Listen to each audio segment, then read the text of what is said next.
darkness, it's kinda hard to see the light. We need more people with compassionate and fewer commandos. Stand up for what's right on Vegan World Radio. Vegan World Radio. Vegan World Radio. Vegan World Radio. It's time to live. It's time to grow. Vegan rodeos.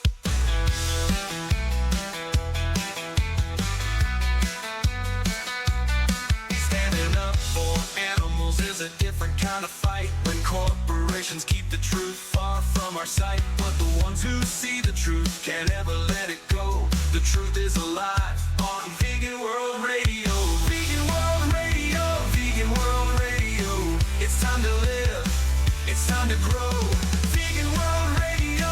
Vegan World Radio. An animal-free fandango.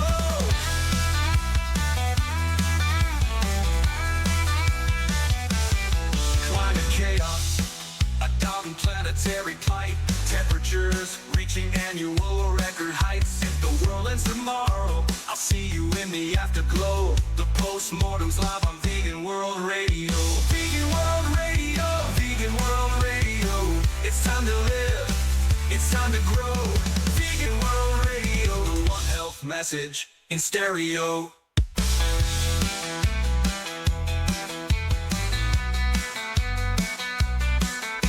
Rocket leaves right now. You've got a ticket for this flight. Did you think we'd let you leave alone? The stars are burning bright. Strap in tight, ready for takeoff. Ignition, here we go. It's Monday night and time for your Vegan World Radio. Vegan World Radio. Vegan World Radio. It's time to live. It's time to grow. Vegan World Radio. Vegan World Radio. Let love be your dynamo.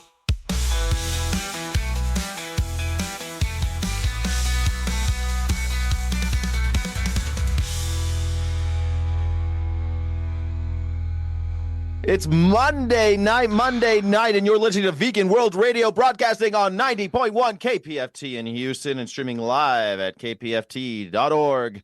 I'm Skyjack Morgan. I'm wearing my Vegan World Radio shirt. And I'm Dr. Crystal Heath, and we're here every week bringing you the latest stories, ideas, and action for a kinder, healthier world.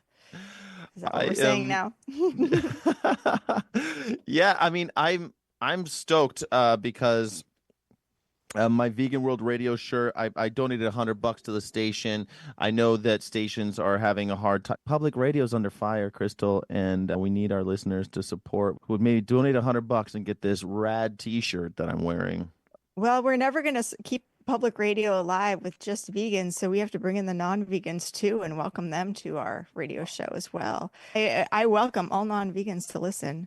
We're not just speaking to the vegans, we're speaking to all of the world, everybody in Houston right now. You're absolutely right. H-Town represent. Exactly. We need you to support your radio station. We need you. But I'd also like to see people wearing the T-shirt. I think that would be really cool. It's a cool T-shirt. Wouldn't it be awesome? Like you're a pork producer and you go to the World Pork Congress, World Pork Expo, like make all your buddies laugh with a Vegan World Radio shirt. Do it. Yes, do it. I encourage that sort of subversive action. Yeah, I like that. So go to the next Cattlemen's Beef Association convention with your Vegan World Radio shirt. And we'll be doing your friends will love it. Buy it for your uncle who is a sheep farmer in Well, although you can't buy it, you have to donate, and then they'll send it to you. Yeah, misspoke. But then you could give it to your buddy at your next pork convention out in Greeley. Hey, or in Cactus, Texas. That's where the big JBS pork processing spot is. Hey, so to this hour, we're going to talk about AVA and NARD. We'll talk about what both those things are, the Animal and Vegan Advocacy Summit that just passed. We took a trip out there and went there this weekend. It was pretty cool, National Animal Rights Day, and even a little bird flu news in Texas. But I got some headlines from around America that I thought we could talk about first. So national news coming at national news. We got some national news. The ticker tape is coming through the wire, or whatever they used to do on the national news before the internet. I know that this is kind of an interesting one because Nevada Assembly passed REBA's law. And they're saying that, so the history of Reba's law is that these two folks, they abused a bulldog and put the bulldog in a plastic container. It hit the news. It made national news. And so everyone in the country was talking about it momentarily. And so Nevada is saying, well, we're going to increase the penalty for animal abuse to up to 6 years in prison. That'll prevent this from happening again. Is the reason people are betraying their natural instinct to have empathy for animals because they don't fear enough punishment? Is the only thing keeping you from killing another human being the threat of incarcerated for the rest of your life or the death penalty? That's also why no assault happens of any nature and why spousal abuse doesn't happen, because we're all afraid of going to jail. Yeah. So I think that this is people wielding their moral superiority and wanting to punish instead of reflect and understand what systems lead people to betray their instinct that evolved more than 100,000 years ago in human beings to empathize with others. You know my position already when it comes to the prison system in America. I think it's a cudgel rather than something like a rehabilitative body of well thought out and reasoned measures to help society. But, this is only in an hour. And so that I think we're on the same page with that. Like punishing people or the threat of punishment probably isn't going to stop anything. But let me ask you this, because here's the other angle, though. If there is a punishment for animal cruelty and the bill doesn't seem to differentiate between dogs, cats, and other species, could that mean something for slaughter-bound animals? I mean, after all, isn't stringing up an animal by his or her hind quarters and slitting the throat or stunning them through captive bolt or gassing them, as 90-something% of the 300 million pigs we kill in America every year? We're very big on gas chambers here, and that seems like animal abuse to me. Mightn't they also... These types of bills always don't apply to farmed animals because usually they're exemptions against common farm animal practices, which are gas chambers, ventilation shutdown, and especially when the American Veterinary Medical Association codifies it in their policies, then it's standard industry practice and it's not considered cruel. We already know that it would be cruel on a dog to castrate them by banding. We already know it depends on the situation. Like you can remove the third eyelid gland of a dog in a laboratory using no anesthesia because that's part of the laboratory's procedure and a veterinarian oversees it. But if you were to do that in a general practice on a client-owned animal, the client's the animal's quote unquote owner or their family member complained to the veterinary board, suddenly you might have a problem with the veterinary board because you weren't practicing the standard of care. But that could certainly be done to a dog in a laboratory, and you would have a hard time fighting it. But doctor, once we have these kind of laws on the books, this is what always scares me about the rise of tyranny and fascism and authoritarianism, is that what they generally do, and I'm not talking about anyone in particular, but what they generally do is like Ceausescu in Romania, just so we know we're not talking about anybody current. Ceausescu in America, he sets up these laws, and then through whim, he could change policy. And now all of a sudden, that is abuse. That it doesn't apply. They can just change a policy, and no longer do those loopholes exist. But the law is still there to incarcerate people for up to 6 years if they commit animal abuse. But I also worry now who's in power here.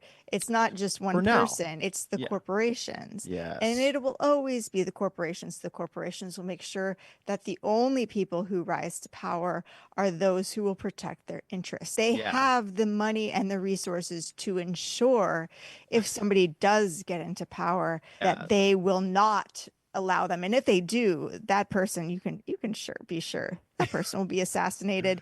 Oh, That geez, person, I hope yeah, not. But let me just play devil's advocate on an optimistic devil's advocate who's here, okay? pulling the strings here, Let me Asians? play All right. just one more optimistic devil's advocate. What if this law, now that it's on the books, and people can be incarcerated for up to 6 years for animal abuse, what if people like compassionate-minded, reasonable veterinarians pressure the AVMA to change their guidelines? Then wouldn't that law in the book be kind of the oomph that policy change might actually need to have some kind of effect? Or let's say the other way, now that this law is on the books and now people can be punished even more severely, that Yeah. will make veterinarians more resistant to changing the policy because, Gosh darn it. oh, now if we were to change it, then, potentially people could be locked up in jail because so we need to defend this policy even more. And so this is, the short-sightedness of the animal rights movement and the problems with us Animal right? You wielding think this is an animal rights movement problem? I animal don't think. welfare. What I think this could be codified under animal rights for sure, but you could call it animal welfare or something else. I just don't think it was the short-sightedness of the animal rights advocates or activists who made this happen. I think that the will of the people, the political will was apparent because of all the news that came out about this poor bulldog. This poor bulldog was abused, and people were like, we got to do something. And so they did. I feel like people care about dogs and cats. It's an easy win for politicians. I'm pretty ear to the street when it comes to animal rights activism, and it barely hit my radar until a couple days ago. The So people behind it were Nevada Voters for Animals, led by Gina Grecian. Lady Freethinker launched a petition, various community advocates. So Lady Freethinker is a animal rights organization. And here I am stirring infighting again, don't stir the criticizing infighting. the animal rights movement. I really But think they're dog lovers. And remember when Michael and Vick did how that are we horrible thing? wielding Like, our love for dogs? By punishing human beings. And does that ever get us anywhere? No, not it does usually. not. They rescued a man was charged after 69 live cats and 24 dead kittens were found in squalid conditions in his home.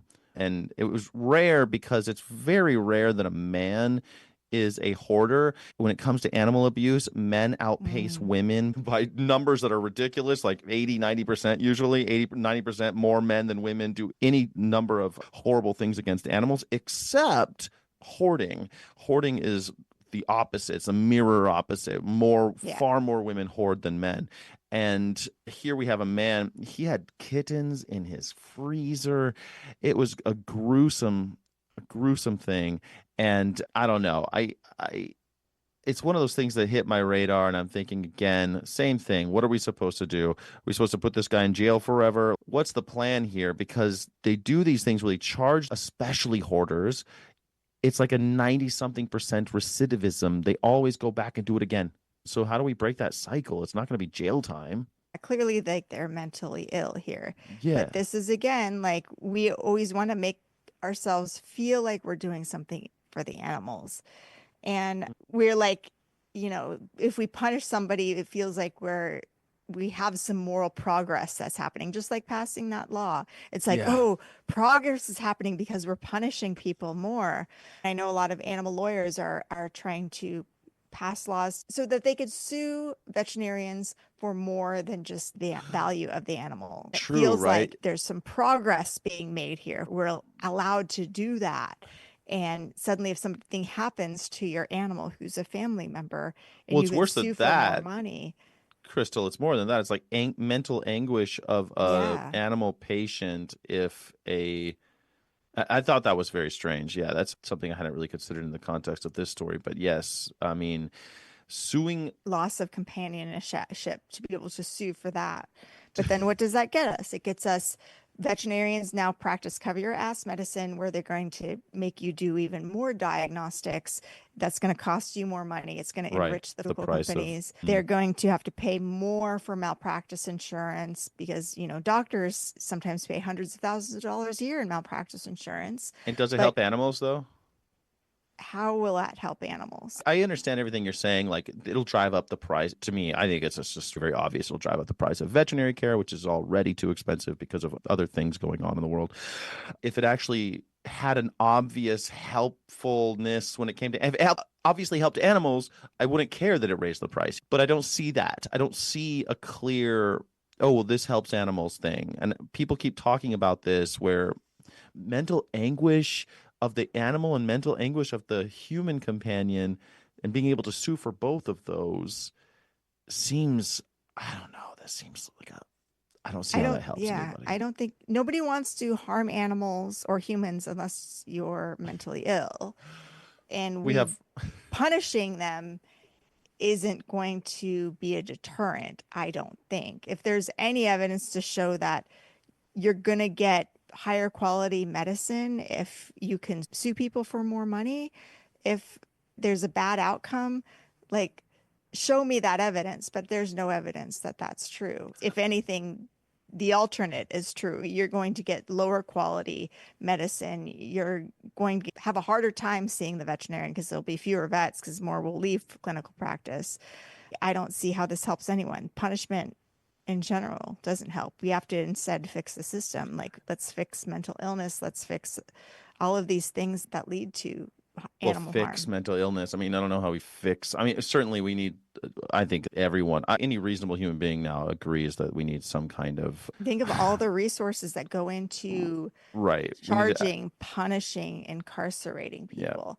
For like minor drug charges. Yeah, I mean, you're preaching the choir on that one. But one of the arguments I heard that actually kind of put me on my back foot was that when we start down this road of getting into law or even precedent that you're able to, or that you must consider animal mental health as something that's able to be damaged by another individual and then therefore have legal ramifications through litigation or criminal proceedings, that is a stepping stone on the way to animal personhood in America. And I thought, well, that's kind of interesting. What do you think about that? I don't see how it's a stepping stone. You're talking about animal mental health, and we're trying to advance that by punishing somebody for causing that, not understanding the human mental health that led to that. It seems like once again, we are missing the whole point. But Like, isn't this we more lost through the veterinary plot. malpractice that this happens, that they're talking about through veterinary malpractice, that something is done through negligence and that caused harm? It just seems very strange to me. Plus, the other part is, in order to collect through litigation, you have to prove some loss, some damages. I don't know how that's possible, but hey, I'm curious to see that. I'm not sure where I fall on this. I hope maybe we can talk about it on one of our deeper dive shows. If anybody wants to know about Crystal and me, you can always find out more about us on YouTube, Crystal Heath or Skyjack Morgan on YouTube, where we get a little deeper on some of these things. And maybe Crystal might be able to convince me. She often does. I think it's interesting how the field of animal law gets stuck in this loop. And I've seen this go on for the past 15 years. It seems like animal law is focused on getting stronger punishments as a sign of progress, when that is a sign of lack of progress. This really ties into what I want to talk about later, because I really feel that is centralizing whiteness, or the predominant, dominant culture when we're talking about liberation. And that's why we end up kind of contradicting ourselves, especially when it comes to animal law. You find these contradiction minefield. But I want to get to that later, because when we get to another segment. But I want to ask you about how you feel about Meta certifying accounts that are showing primate abuse. So in Meta on Facebook, they were not only allowing people to post primate abuse, torture, and horrific things that people find on the dark web have surfaced on Facebook. I wonder if it has anything to do with his lifting of any kind of third-party censorship. I think that might be, but ignoring why it happened, they also rewarded those accounts because of their viewership with those little verification check marks that all these websites are doing now, all these social media sites. So now they're under fire. People are calling them out. How do we handle something like that without some kind of pillaring? Yeah, it's interesting free speech deal. I personally haven't seen any of these monkey abuse videos. I have been reading about it because they're in clear violation of the policies and they just failed to remove any disturbing videos of monkey abuse.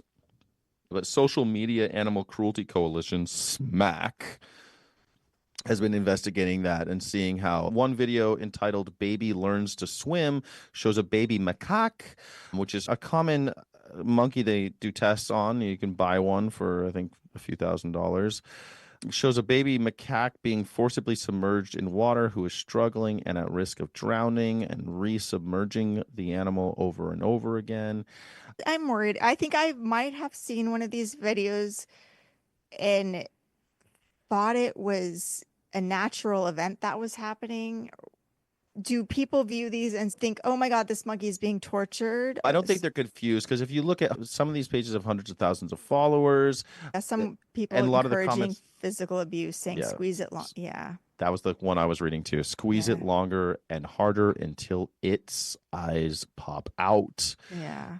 We're talking really nasty business. I liken it to, because I have seen on the internet people posting on Instagram torturing cats. I've seen this. It's stomach turning stuff. And I'm not sure to the degree that they do what they're doing with these macaques, but I mean, people are watching this for entertainment, I guess, is the most disturbing Yeah. part of it. I mean, we don't allow child pornography. I've seen very graphic videos of humans being beaten or fighting and stuff like that. But I feel like we could draw a hard line here with like no depictions of animal abuse. Of course, where do we draw that line? Is horse riding animal abuse? Dog So- agility animal abuse is like, What if someone shows farm footage? Because this is where we get into it. Like an animal advocate shows farm footage Yeah. or some kind of investigative footage. Is that depiction? To me, Exactly. because this is where we always get with internet censorship, right? I think the real defining factor when it comes to this stuff is showing it as entertainment, as something that's funny to watch, and you're getting some kind of weird malicious joy of watching this content. Is this what Meta wants to be? Is everything going to be like 4chan or something? Is the internet just turning into that? I hope not. wow. If that's what gets the clicks, it's a disturbing state of humanity. When I first saw that thing about Zuckerberg saying like we're not going to censor anything anymore, we're going to do community notes, we're going to do away with third-party censorship, and I thought immediately we're going to see more nasty stuff on these platforms, and here we are. I didn't think monkey torture, but here we are. And anyway, those are the stories that I'm looking at. And one more that I think you'll be able to help me out even more with is Medical Express just reported about the hidden transmission of avian influenza H5N1 in Texas. Texas now has dairy cattle that are infected with H5N1. And so the herd numbers are going up in Texas. California is already, it's just, the numbers are insane. Yeah, Texas was the In first Texas now. state that had dairy cows infected with avian influenza back last year. We haven't heard anything new about Texas infections until just a couple of days ago. 2 more bird flu cases in dairy herds were reported in Texas today since last December. So it's been months since we've heard anything. You And tell this- me and our listeners, like when you say 2 herds, are we talking like, I mean, if I go to a CAFO or a modern intensive animal-based protein intensive production animal-based facility. protein production facility, yes, where they have got 10,000 cows, it seems. They've got thousands and thousands of animals. Who knows? I mean, it could just be What's small. a herd? Okay. Well, when they say herd, they mean facility. So, one facility there. The ones that we visit, the ones that we have observed from roadsides, they are hundreds of animals, hundreds of cows. Yeah, a mama large cows. CAFO is 700 or more mature dairy cows. A medium CAFO is 200 to 699 mature dairy cows. And a small Mm. CAFO is fewer than 200 mature dairy cows. So there you go. So we're still talking hundreds of cows that have been Yeah. infected newly discovered infections in Texas. What do you think this all means? What? Because I mean, I'm still curious. I'd like to know more about how they're testing, how frequently they're testing. Are they doing mandatory bulk milk tank testing weekly on all Texas dairy herds or not? This new report said that following the initial transmission, which was introduced into dairy cattle through a single spillover event from wild birds. Following this initial transmission, the virus spread silently across multiple U.S. states via asymptomatic or pre-symptomatic cattle. So these are cows not showing signs that right. are able to spread it across states. This is my turn to say terrifying. I know I'm the scaredy cat here, but The Sky drinking game, every the, time Sky is scared, every we all time I'm take a scared, drink. I'm only really afraid of fascism and bird flu. I'm not afraid of that many things. I'm just very afraid of those two things, Well, if that pandemics and motivates you, fascism. great. I just don't want another pandemic, and I don't want to live through another fascist dictatorship. All right, so 26 dairy farms in 8 states. But the thing that worries me is that the only thing they say is biosecurity measures. This is the problem with these articles. They tell you this thing that is fear inducing. I think they're intentionally written that way, but I also think that we have a right to be worried because zoonotic spillover means that every time this virus ends up in another species, it means it's one step closer to getting human to human transmission. And we work with these animals, the animals that we work so closely with as a species are probably the ones that are going to give it to us. So more biosecurity. But you and I both know that there is no chance at this stage for us to have any kind of biosecurity that's going to help when it comes to these dairies. So Yeah, why? it says, okay, so genomic analysis from samples from 26 dairy farms in 8 states and 6 poultry farms in 3 states uncovered low frequency mutations associated with enhanced transmission efficacy and adaptation to mammalian hosts. These findings raise significant public health concerns regarding the potential for zoonotic spillover and the emergence of a pandemic strain.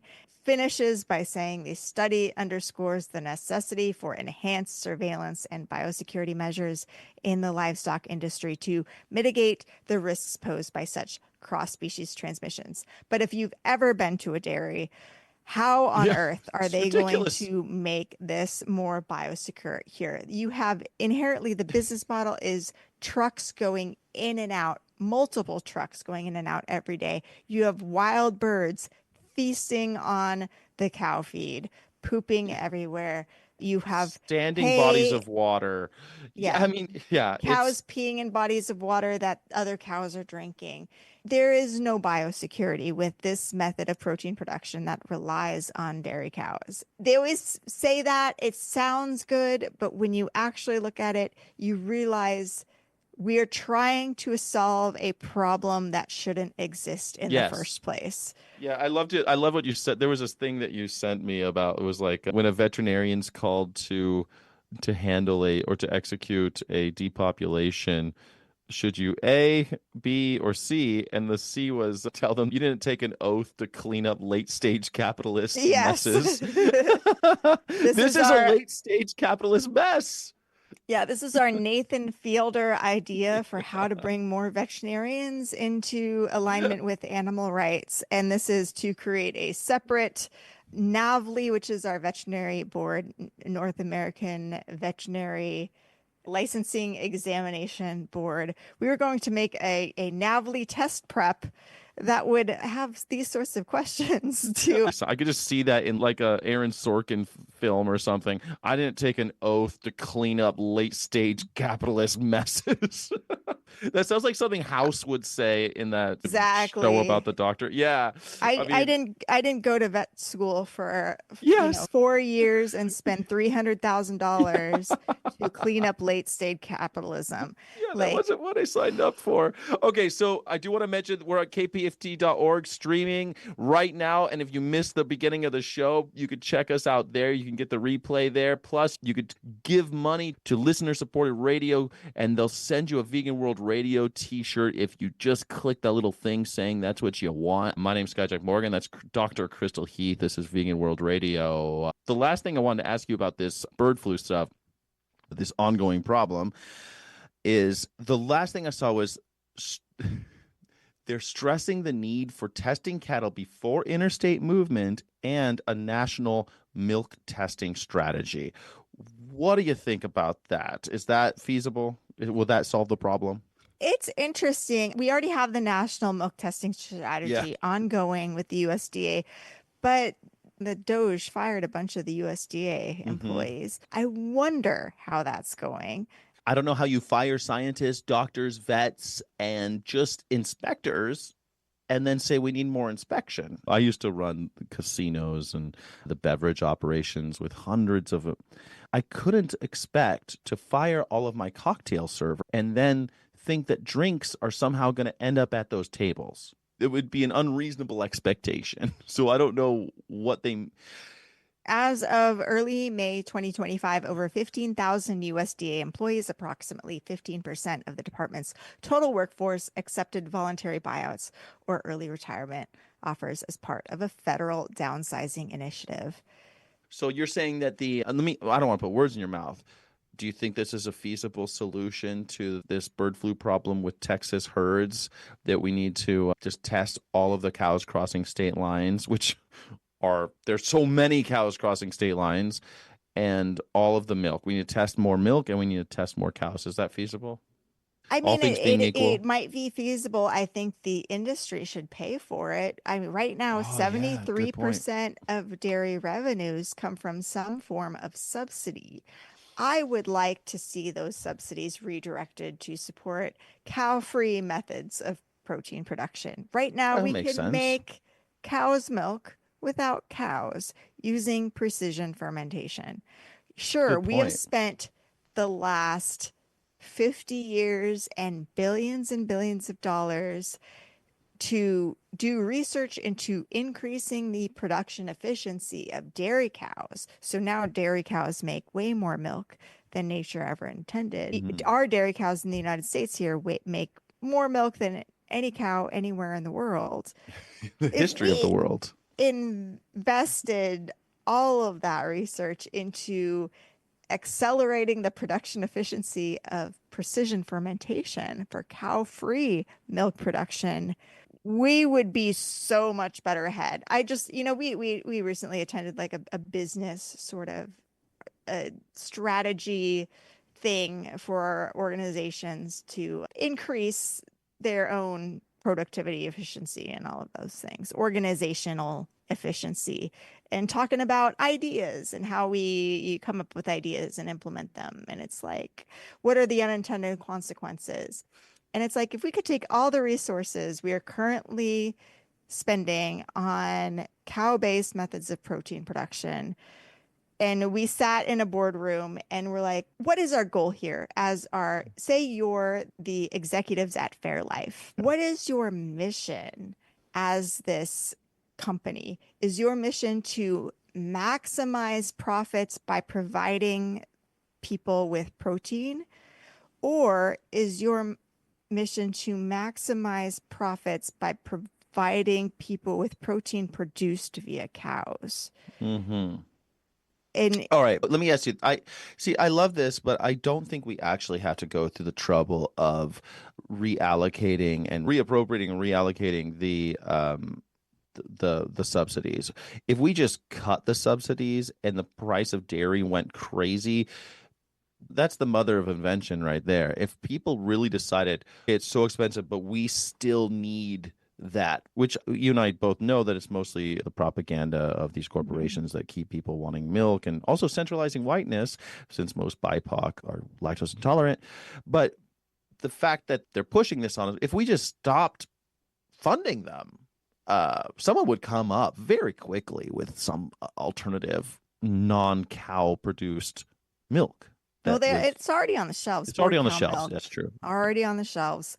There's other brands as well, but those would be more readily available. Like every fast food menu would have the board cow's milk as part of their, Happy Meal. If milk costs what it actually does cost, the reality of the price would now be upon us, because it's artificially held at a lower level so that people can afford it. But that just right means now that with we're all paying the through our national taxes. school lunch program, the schools have to offer milk. They cannot offer an alternative. Yeah. And 40% of the milk is thrown away. It's very, very wasteful. Very. And now we and have if you lagoons want to, of... if you're lactose intolerant, you have to get a doctor's note to get soy milk or That's crazy. animal-free milk or whatever. AVA. We went to AVA this weekend. It was fun. It was interesting. It was thought-provoking. I was very happy to see a lot of people I hadn't seen in a while. AVA is the Animal Vegan Advocacy Summit. It's only my second time going. I think it was your fourth time going. I was moved by a few, but I have one of the talks that really stood out to me, but maybe there's one that stood out to you as well. Would you mind sharing? I really like the Sanctuaries of Liberation talk. They were all former sanctuary workers who had suffered, the problems of sanctuaries that are centering whiteness and centering patriarchy. That was my favorite one too. It was my favorite because of kind of a little bit of how it made me feel. Plus, it made me think about other stuff. I started a text thread with Dr. Breeze Harper, who's one of the people on the dais. Oh. She's the author of Sista Vegan. I've been texting her because of it. My first text was, hey, I think I've seen some Afrofuturism. Can you tell me more about it? Because I'd love to dig deeper.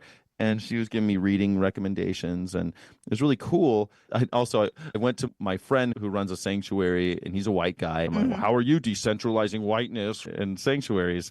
I love it because I think that we should be truly considering not just other voices from different backgrounds and perspectives, although that's, I think, just very obvious. I think it just seems really obvious to me, but also kind of the definition of liberation and what we're even trying to do in the space of animal rights.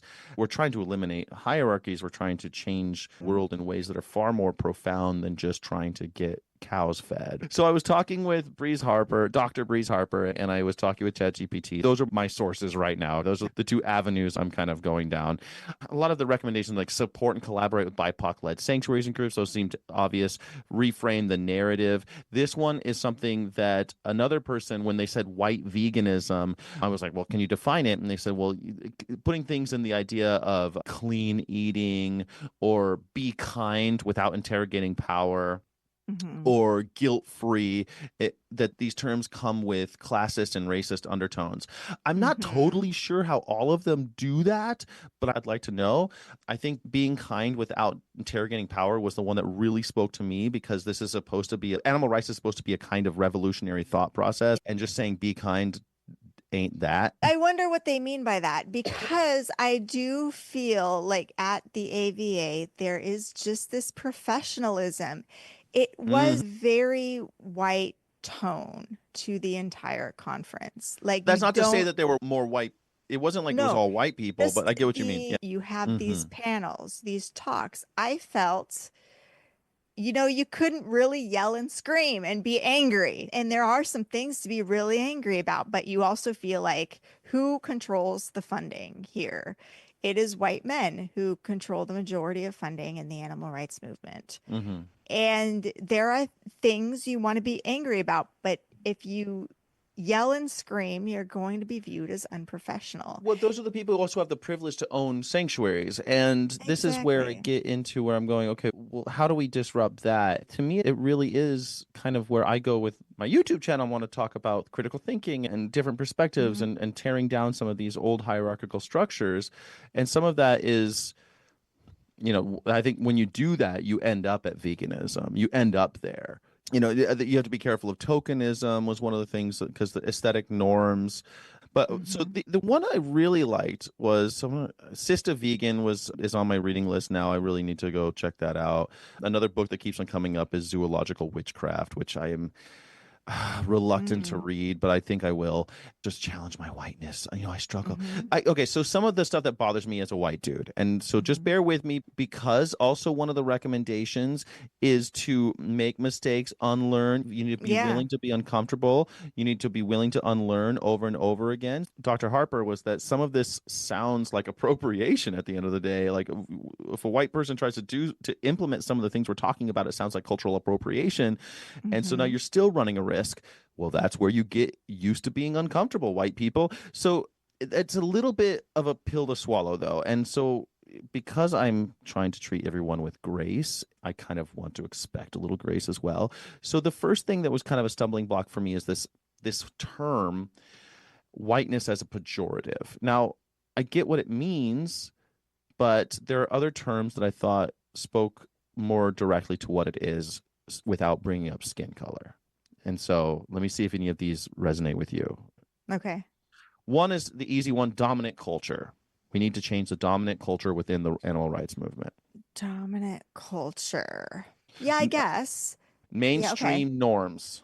Many We need to sanctuaries still challenge. reflect mainstream norms that exclude marginalized voices. Exactly. Yes. Eurocentric perspectives. Yeah, We must move beyond Eurocentric perspectives in how we exactly. talk about animal liberation. Colonial frameworks. The Mhm. way we frame animal protection often comes from colonial frameworks of control and purity. This is something that I've Yeah. used in my advocacy for a long time And without and thinking also about white like people. again, I worry about criticizing the AVA because we're viewed as infighting, and I'm not. We went there, we participated, We enjoyed and it. We we got a lot out of can it. continue to Yeah. discuss these And I things. also recommend But other people to check it out. If they want to go, they should go. but think about like the AVA Academy that we attended. Was it kind of teaching us about how corporations work Yes. and trying to model after those? Yes. I think we need to model our nonprofits I, with a vision how we want the rest of the world to look like. I And really that want to talk with you about isn't, that on Sunday. This is something that I'm got on my back burner as well. Like on our Sunday show, we do a Sunday show on YouTube. I think that we should talk about that because I've been through those trainings in corporate life, yes. but I also think corporations have to create a corporate culture because everybody who works for you is from a different culture, generationally, geographically. So you Yeah. have to create some kind of corporate culture. And when you don't, you just get pure toxicity. So, like Walmart, they make effort. Some people criticize Walmart all you want.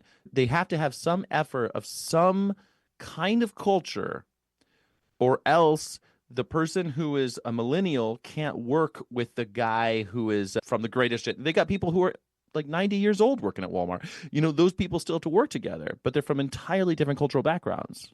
How do we make a culture without a cult? Yes, That's what I that's a good want question. to make Yeah, sure that we do. yeah, I'm And with you on that. I also, how do we make a blueprint that our organization models itself after that? We would want to expand and the I'm rest with you of the that on world to completely, but follow. we have to put a pin on that Yeah, because I would we're running totally. out of time for Vegan World Radio on KPFT FM radio and kpft.org. Okay, so let me just jump to the ones that I like then. One size fits all advocacy I thought was a little bleh. Culturally exclusive narratives I thought is a little too on the nose. I like this one a lot though. Monocultural activism is holding back the movement. We need multiplicity, not sameness. Yeah, that makes sense. Yeah. No, those I are like all that good. one a lot. Monocultural activism happened to be the one that got me, right? I think that's exactly what I'm fighting against is Yes. these monolithic structures that I dislike. Mhm. And monocultural narratives. And it gives me other ways to use that. Monocultural, I think, is without having to say white there has to be some way, because it is a there is a stumbling for white people. We want white people to do these things.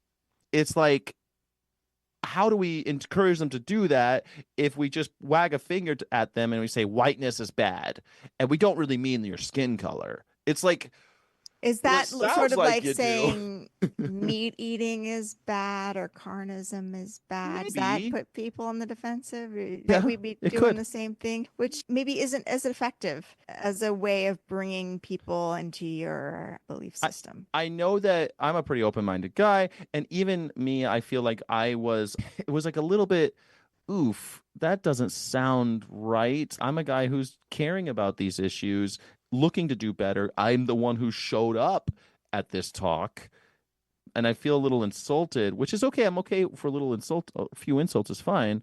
But I know that the MAGA hat wearing guy, he's not going to hear anything past that. There's a message for everybody. Like, obviously, Carol Adams isn't going to speak to the pork producer, but she will speak to the feminist scholar and help them understand how veganism is important to their work. And so, that's why we got to have diverse messengers, which is why it's so important to bring so many different voices into our movement. And also why language is important. All right, so the next AVA is going to be in Kenya, Nairobi, Kenya, in July. You can find out more information there if you're interested. It's the first Sunday in June, I think, is NARD, right? It's coming up. There's a bunch of them in Texas. You can look at the map. National Animal Rights Day, NARD. Do you have like a 30-second way to describe NARD for anybody who's interested? You can go to nard.org. National Animal Rights Day, an annual day observed in more than 50 countries around the world on the first Sunday in June for the purpose of giving voice to all animals and raising awareness of their rights. Yeah, the vibe is a little somber, but it does turn into a great community builder. I've never actually been to a full-on NARD, but I'd like to look for the NARD in your community. And they have a great map. When you go to nard.org, you'll see a great map of where one is near you. There's one in Houston, of course, and they're all over. And you should check it out. We are reaching the end of the hour, but if you may have missed any of the show, you can always hear it again on the archives at kpft.org. And please tune in again for Vegan World Radio next Monday night, 7 to 8 p.m. And thank you, Blue. Thank you, Blue, and thank you to anyone who's donated, everyone who listened, and please donate more so that we could save listener-supported radio. I'm a huge fan of it. It saved me from a lonely drive, so I hope that we were able to on KPFT 90.1 FM Pacifica Radio in Houston, Texas. Thank you. Vegan World Radio, Vegan World Radio, no more animal rodeos.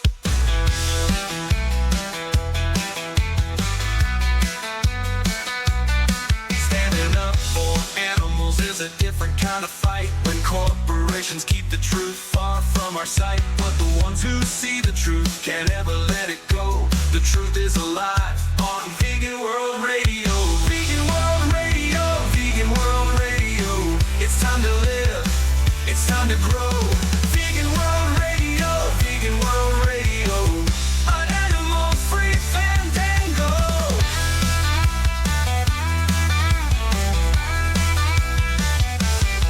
Climate chaos, a dog and planetary plight. Temperatures reaching annual record heights. If the world ends tomorrow, I'll see you in the afterglow. The postmortem's live on Vegan World Radio. Vegan World Radio, Vegan World Radio. It's time to live, it's time to grow. Vegan World Radio, Vegan World Radio. The One Health message in stereo. Hi, I'm Dan Sensor, KPFT listener, supporter, and volunteer for over 30 years. KPFT's mission is to provide community access to the airwaves. I support storytelling on the air, done by listener volunteers. Short stories, poetry, and books to engage and entertain. We need a break from the hard, real world to let our minds be soothed with other thoughts.